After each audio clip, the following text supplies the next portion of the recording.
everyone, today I'm showing this multimeter. Why is that important? Well, this is a must-have tool for anyone who's doing electrical work, no matter what type of electrical work it is. But this cheap multimeter of mine doesn't have a battery. Why is that? Of course, its expensive 9-volt battery ran out of charge. So, what am I supposed to do? I'm not just gonna keep buying 9-volt batteries, because first of all, why do I need them? This is literally the only device that I use nowadays that actually needs a 9-volt battery. And it lasts like 2-3 years on a single charge. But once it does run out, I usually have to stay without the multimeter for some time, or get creative and use my power supply to do that, to power it. But that's not convenient. What if I'm trying to measure the voltage on that power supply? How am I supposed to do that? I cannot just measure. I actually have tried measuring the voltage by probing it on the input, and that doesn't work.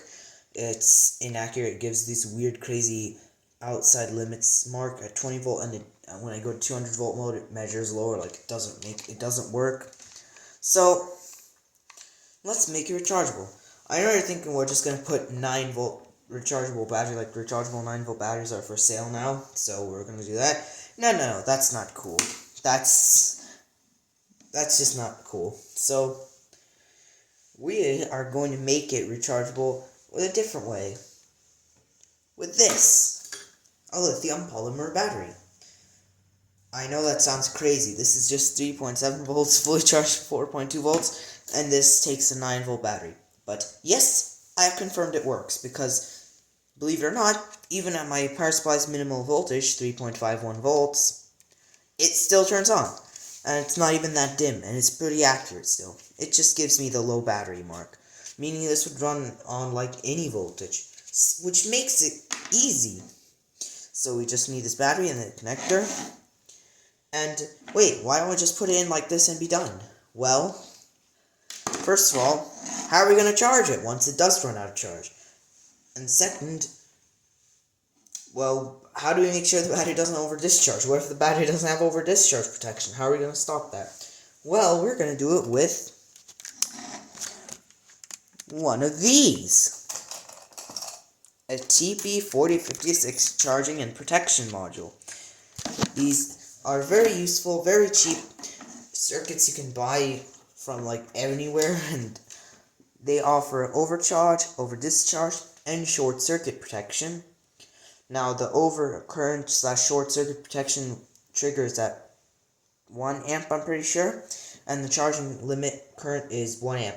That can be modified, and I'll tell you how in a later video probably, but for now I'll just say that there's this this resistor connected between the prog pin and ground, and if I change the resistance value on that resistor, I can change the charging limit current, which is maximum 1 amp. So, wait, isn't that a lot for this battery? Well, this is 1,200 milliamp hours. So, that sounds great. We're going to be charging it with just under 1C. Very good for these. It was quite a nice balance between not too slow and not too risky, because we're not straining the battery with fast charging or anything. So, this seems like a great idea. So, let me just connect it. The TP4056 charging module has mark out, as you can see. Okay, so let me just put the wires in. Okay. And I'll just fold them over, and then we're going to solder them.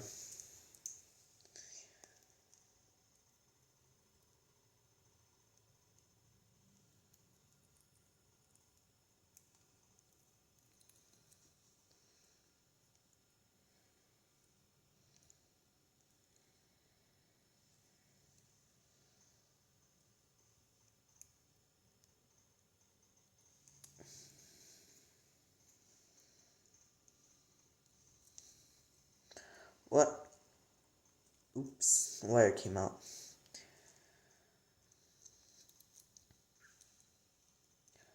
This wire's being pretty fiddly.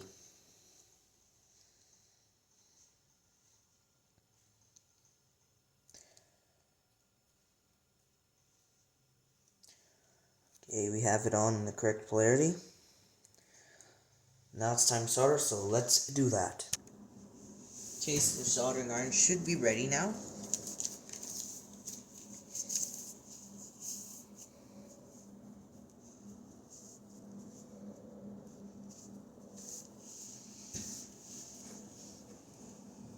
Let's see. Oh yeah, that melts really fast. Flux it.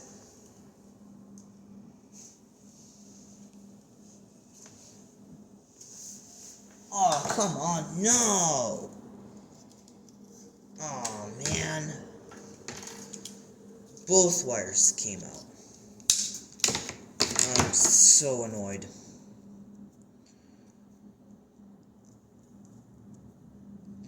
Is it really that hard to put a wire in and just fold it over and it doesn't come out?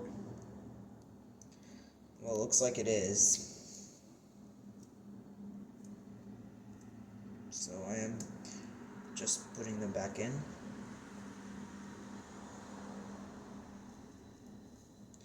Hopefully this time they don't come out. Okay. What? What just happened?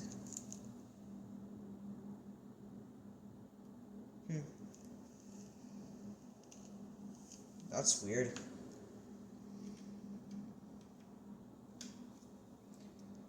This clip seems a bit twisted. Come on. These clips don't like hold themselves now. I don't have better clips to use. And I have to use a clip anyways just to hold it. Otherwise, it would be really hard to solder this.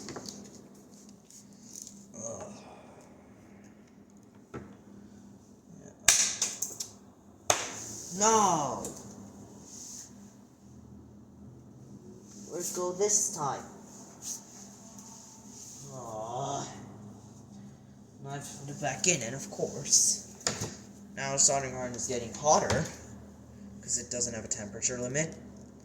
Because my soldering iron is not actually a soldering station with a temperature set. Sorry, the garage light went out.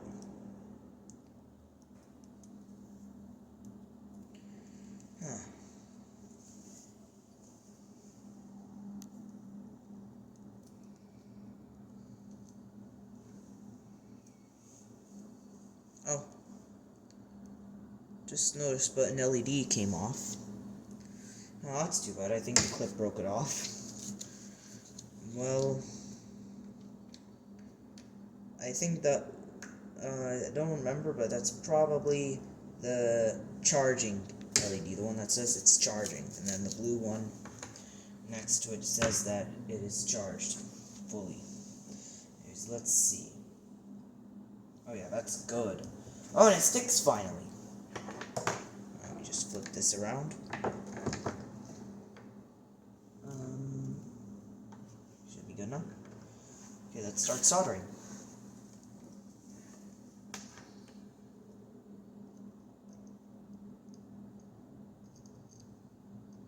Oh yeah, it's so easy now to solder with this cleaned out tip. I just cleaned the tip. And the soldering works so much better. Yes, let's go! It's worked! Finally! I'm very happy with that solder joint. Wow, that's probably my best solder joint yet. Of course, the camera doesn't think so, and wants to make me look like not a good soldering person. Well, I'm not that experienced, but like, it just wants to not show, but like, yeah, I got the solder. Oh, there we go, got the solder joint, nice, and on both sides. So that was easy. So yeah, it looks like all you need is a clean soldering iron. My soldering used to be a lot harder than that because soldering iron was dirty, but I cleaned it up and it's working just fine. So now let's go back inside and test the TP4056.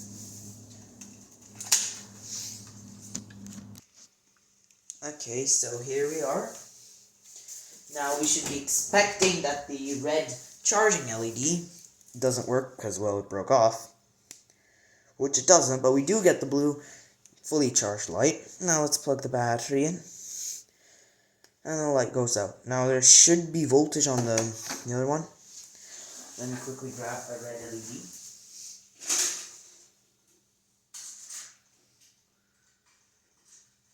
And now let's just get a multicolor LED.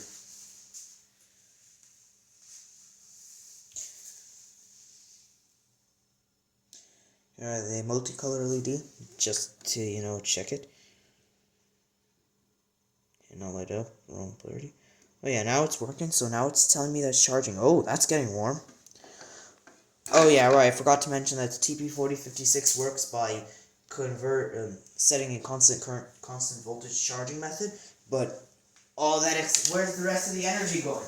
We have 5 volts coming in, and we have 4.2 volts going out. So where's the rest of it going? Well, the rest of it's actually just going to make heat. So, not very efficient, let's just say. But at least we have our protection. There are more efficient charging modules, but they come at a cost. They might not offer protection, and they might not be as reliable as the TP4056. So it's best just to use the thing we're very well experienced and very much trust. This TP4056 even very cheap, actually. By the way, this is 15 of them for like $9.99. You could probably get cheaper than that. So, anyways, now what? How do we connect this to the multimeter? Well, we of course need wire. You might not have noticed this, but this is my new set of 28 gauge silicone wire. Now, if you're wondering why did I choose such thin wire, the original purpose I got this for did not need to handle much current, so I decided to go with 28 gauge, because wire thickness was more important than ampacity, because it was not going to do something that major. Well, these are real silicon tin copper wire. I just figured that they really are, because I can see after the tinned end has been shaved off, or the tinning, it's copper colored. So we really have tin copper wire. Okay, well, good to know. So here I am just stripping it. We're gonna solder this too outside. Okay, we're good on that end. Now, let's do the other end. Now, I don't think it would be a good idea to short the TP4056 at this point, because this is a high discharge rate battery. If this short-circuited, this can send at least 100 amps. And there's no way even the 20 gauge wire on the battery can handle that. So, how is the TP4056 going to handle it? Okay, so anyways, let's just connect it. Oh no. Out point is also marked out, the polarity.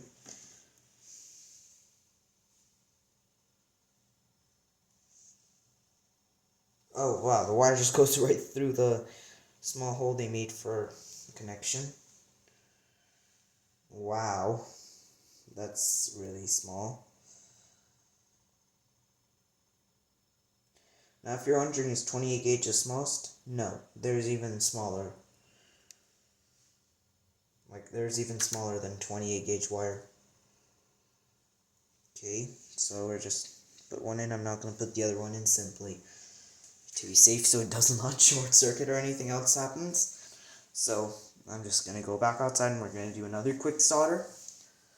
And then we're going to figure out how we're going to put in the multimeter.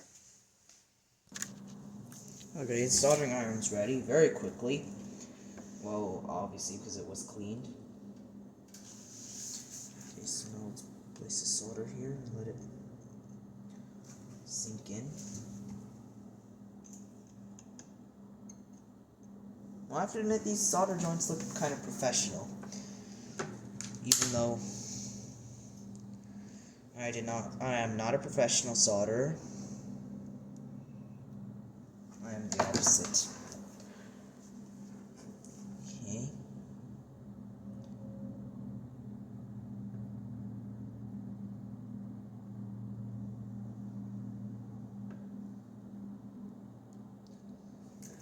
And we did not bridge it over. We are good. Now let's move on to the other wire.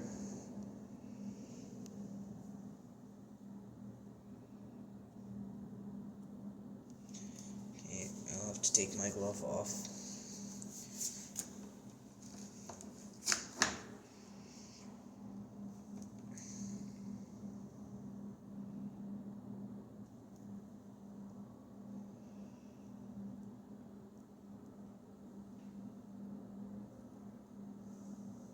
Now, the only real downside in taking this approach to making a multimeter rechargeable is you won't get a charging status, or like a battery charge status, unless you install your own.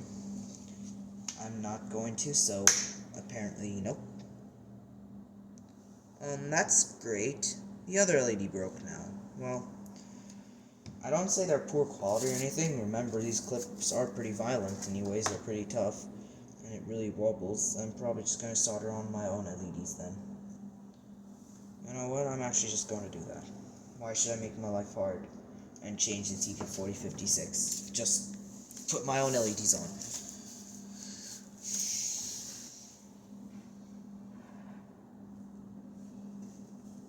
Well, that's just another cool addition to my video today. Oh wow, that's good. That is good. Yeah, that's awesome. Okay, we have that soldered on now. Now we're just gonna change our LEDs. So I'm just gonna grab some LEDs. I'm gonna grab a red one, and a blue one, as they were. I'm just gonna try to SMD solder them on. Let's see how that goes, because this would be the first time I ever do that. Okay, I was only able to find a yellow and a blue LED, so let's use those. But their leads are just a little bit too long, so I'll just cut them to the correct length. Let's hope they work, because I don't know if these are good or not. Well, if not, it's not too much of a problem, especially the yellow one, because I only need to know it's done charging, not it's charging. Okay, let me get my second glove on to solder safe. I know most people don't wear gloves when they solder, but it's just better to, you know, especially being a beginner. Get the clip. And for this one, I probably will not be able to use this clip. Oh wait, I think I'll be able to just hold it like this.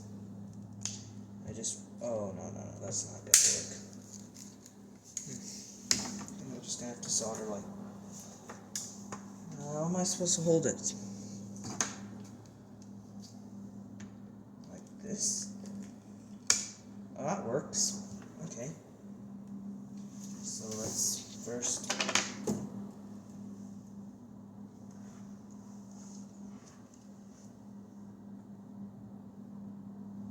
put solder there. I think it's gonna work. Okay. Grab our LED. Oh, well, the polarity's not marked, so it's gonna be a trial and error. If it doesn't work, just reverse the polarity. If it still doesn't work, then we have a bad LED.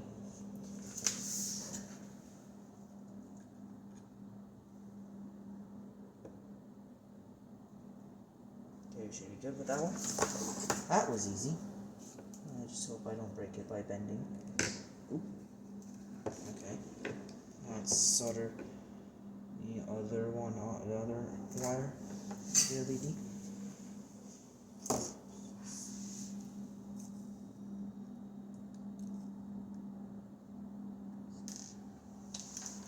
Oops, melted it out.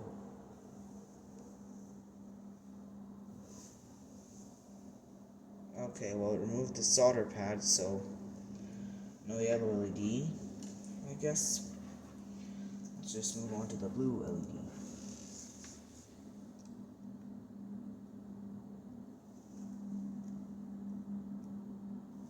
Okay, I really hope this works, and we don't lose the other one, because, like mentioned, I don't need to know whether it's charging or not, because I know I should wait just over an hour to see that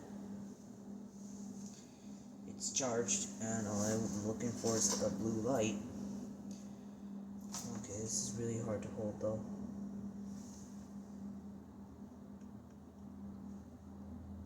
Well, soldered on very easily. Okay, good. Should work now. Oops. Now, if you're wondering what's the sandpaper for, that was just because I was cleaning my soldering iron. I might have said that in the video, I don't remember. But I was just cleaning the soldering iron for this video because it was pretty dirty.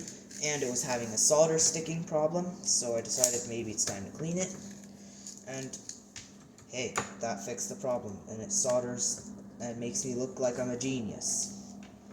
It solders just fine, and I look like a genius when I'm soldering because it solders very good now. Except I am still just a beginner.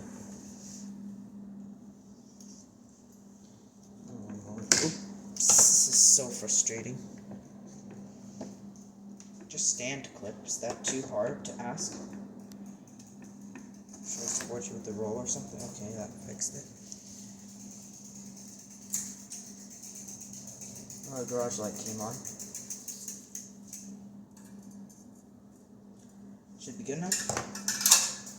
Now let's try the TP. If it doesn't work, when I connect the charger without the battery, then I just have to reverse the LED. But if it does, hey, we got it correct.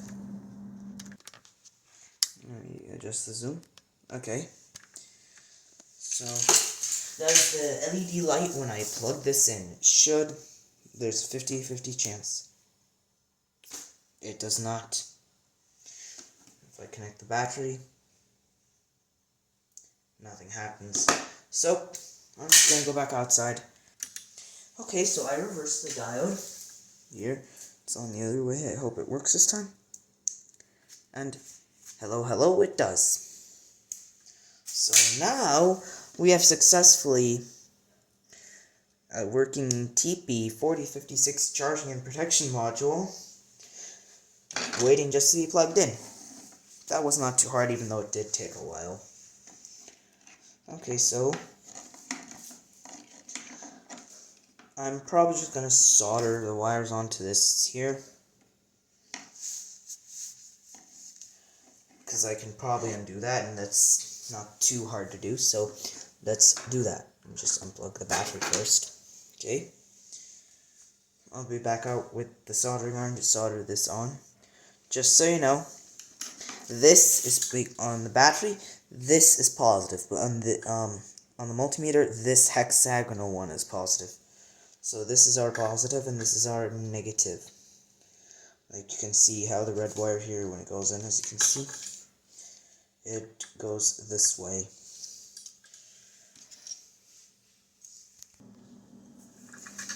Because we just used the soldering iron, I'm pretty sure it's still probably hot enough. I'll just plug it in so it does not cool down. I'll put my gloves on. But first, place the multimeter.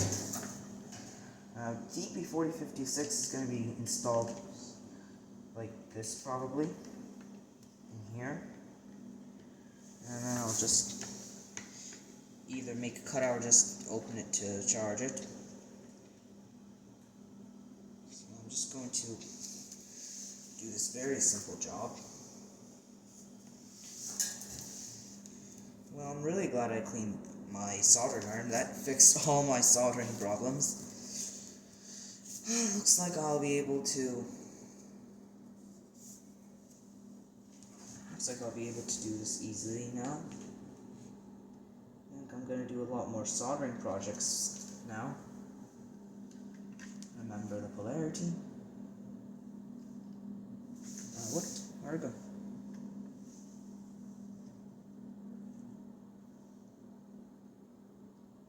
Okay, we have it. Oh, it doesn't stick. Well, it's stuck. Let's put on a lot more.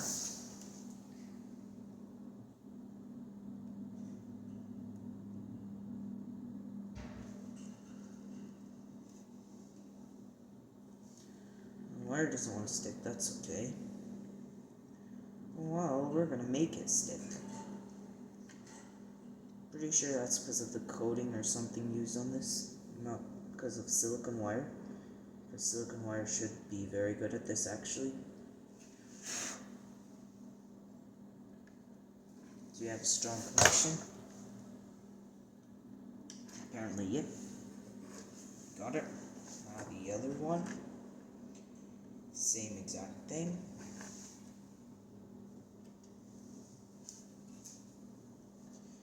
Okay, let's get this one done.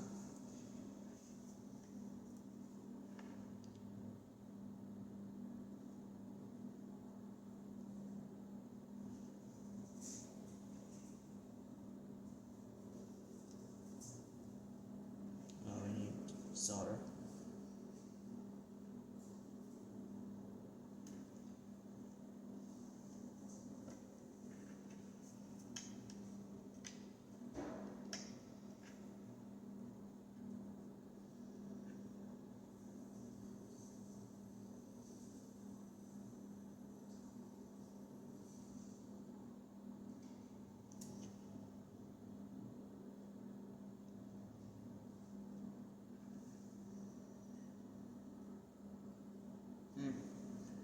Looks like we have to try it a different way. Okay, plan B. Let's remove the 9-volt connector. We got that out.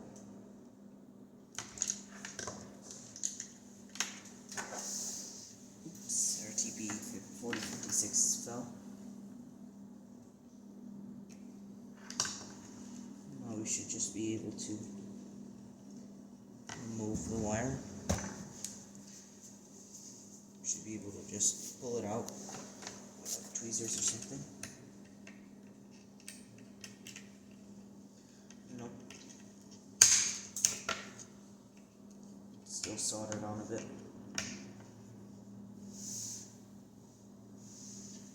Okay, let's just continue with the heat.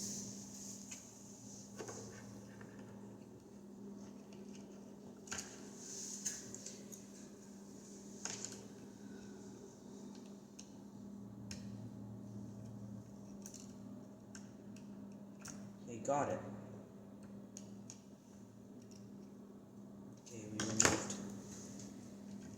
multimeter's original wiring. Okay, and we have polarity marked. I did not mess up my multimeter forever now. Okay, so we'll just solder this in.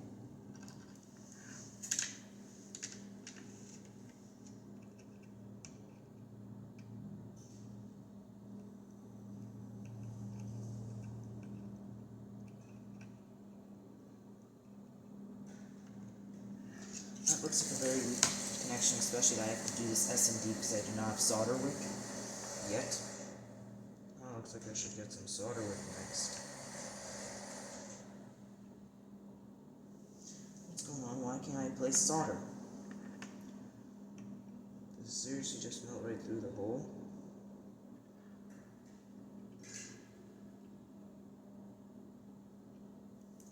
Wow. That literally just goes right through the hole.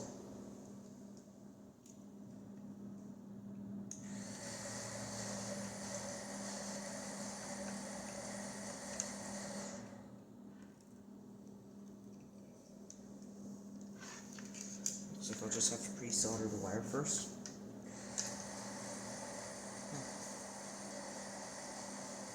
Let's see if that's possible. Oh yeah, easy. Of course, solder sticks to silicone wire easily. So I just... Where'd it go? Just seriously fell off. Okay, so let's place fresh solder on it then.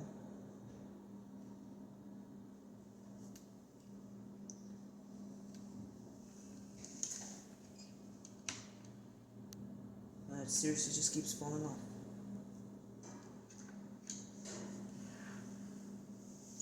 This time I'll do something else. No, it's falling off because it melts, it's still hot, so it comes off.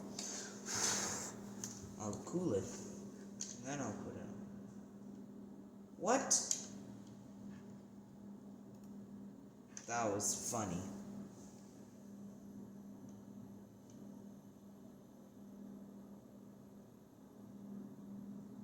This is the part I really should have thought out further.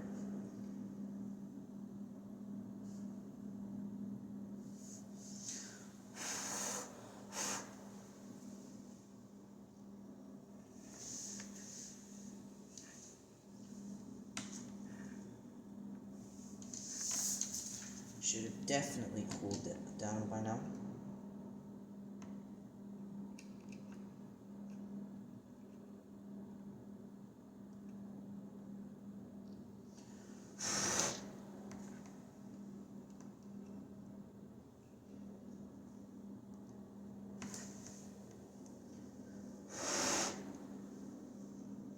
Yeah, let's go. I finally got it. I really hope that connection's good though. It's not like fake or anything and does not work, because I really worked hard to do this and I don't want all my hard work to be gone.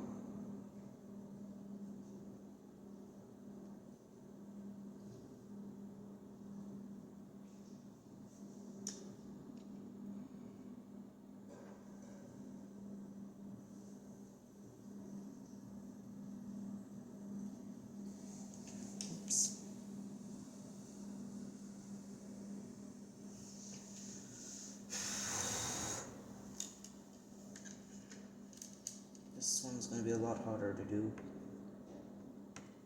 because of the diode.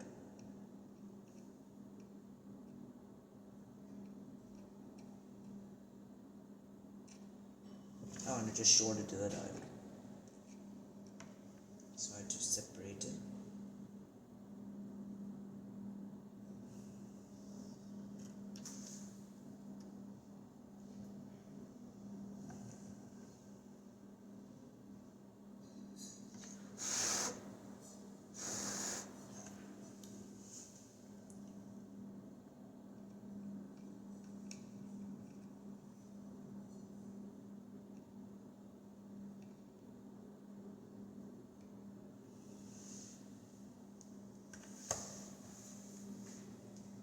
Okay, now let's test the multimeter.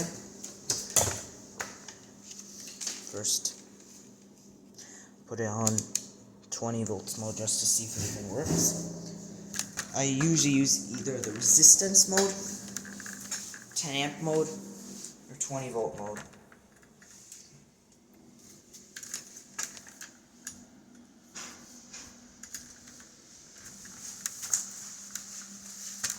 It's cool getting to see what my trip looks like.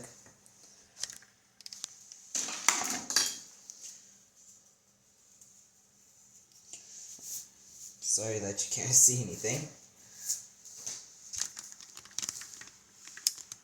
Okay, now we can see it. I plugged in the battery didn't explode. But unfortunately, multimeter did not turn on. Let's see what happens if I plug this to charge.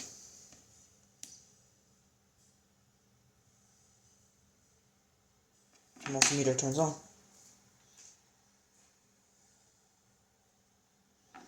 But the TP4056 did not turn on. Okay, that's strange.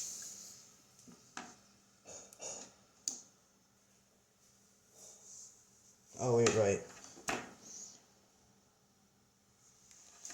Okay, so now it works. I think we just needed to activate the output a bit. So, well, now it's activated. And the output. Well, I think this is a mission accomplished. We got the multimeter to turn on. And the battery charges. So that's good. I'll just bring the electrical tape.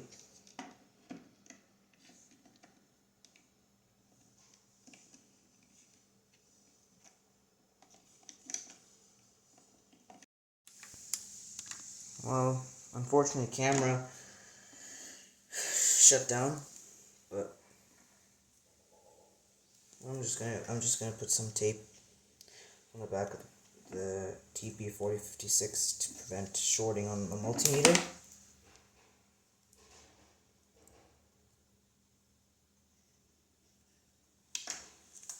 Yes, I'm gonna put a good amount. Okay, so I just place it like this. When I want to charge it, I can easily just pull the tape off because it's only a small piece and just charge it. So I'm just gonna carefully tape the battery on so that it's not glued on because that's not good, and held in place. So I'll just do that. Okay, so now it works.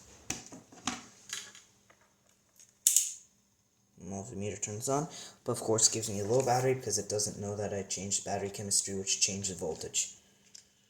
Now, this is not applicable to all multimeters. If your multimeter does not work with any voltage like this one does, you might have to go up to 2S battery, you know. I just bent the LED up to push this inward a little bit so I can fit the back cover on. Now what's keeping it from closing?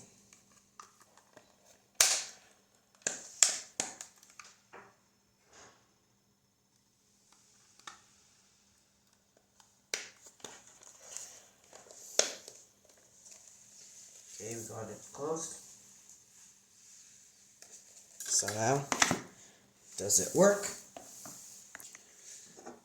40-watt light bulb. Let's measure resistance. Yeah, it's 40 watts. 24 ohms. That seems okay. Now let's make sure it's accurate. I have a 10 ohm precision resistor. This resistor is precisely 10 ohms. I measured it previously. Let's see.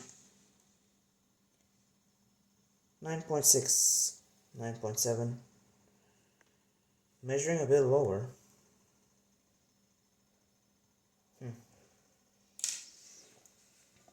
Okay, well, it seems okay. Okay, now it's measuring 10 ohms. Just need maybe either pressure or where I'm measuring from. But like, from this combination here.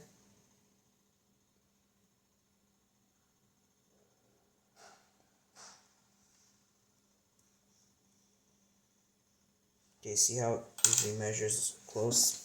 So with that, this is a success. And then all that's left for me to do is close it back up. So I just put a screw in here. Now, the reason it's not fully closed, as you can see, is because I want to avoid damaging it. So there's something holding it open, and I don't want to put too much force, so there you go. That was pretty good. And now I have a portable multimeter again. I don't have to use wires to power it. Wires and a power supply. So I hope you enjoyed. Please rate, share, comment, and subscribe. Thanks for watching.